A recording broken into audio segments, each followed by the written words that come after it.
Do we see God's power in the church and the world, or just problems? Do we complain to God but not worship Him?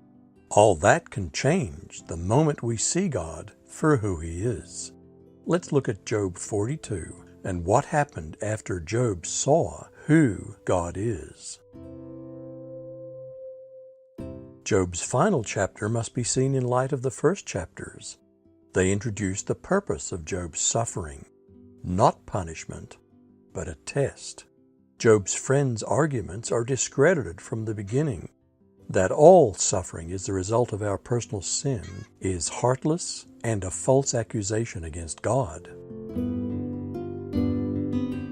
I know that you can do all things, and that no purpose of yours can be thwarted.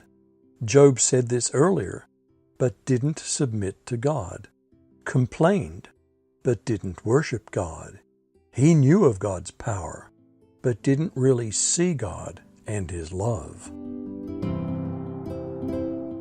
Who is this that hides counsel without knowledge? Therefore I have declared that which I do not understand, things too wonderful for me, which I didn't know. Job reflects on God's question from Job 38:2. Who is this that darkens counsel by words without knowledge? Hear now, and I'll speak. I'll ask you, and you instruct me. Job likewise repeats God's demand in Job 38:3. I'll ask you, and you instruct me. This is someone who's had a humble reality check. He is a mere human being. I've heard of you by the hearing of the ear, but now my eye sees you. The Bible is supposed to lead us somewhere, to God's presence. We all need to come to a clear vision of God, not stop with the words of the Bible. Therefore I retract, and I repent in dust and ashes. Job abhors his previous arrogant words. A clearer insight into who God is gives us a reality check that makes it easy to see our true powerless state, leaving no room for the delusion of human arrogance.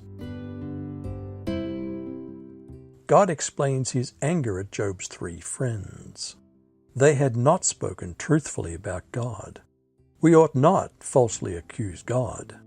They falsely assumed that prosperity comes from righteousness and suffering comes from personal sins. That's sometimes true, but not in most cases in this world.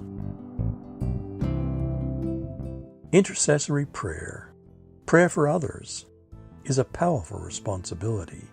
Sometimes God will answer our prayers, but not those of our friends in the world, until they repent, because He wants us to know that we are His representatives in the world, and that He hears our prayers.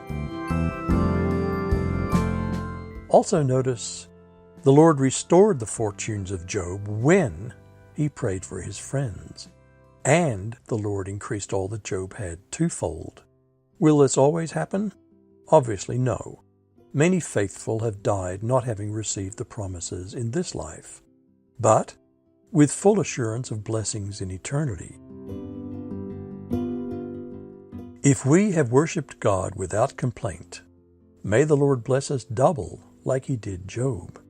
If we're not yet there, where we see God more than the problems all around us, may He be ever so gentle as He opens our eyes to see a clear vision of Him.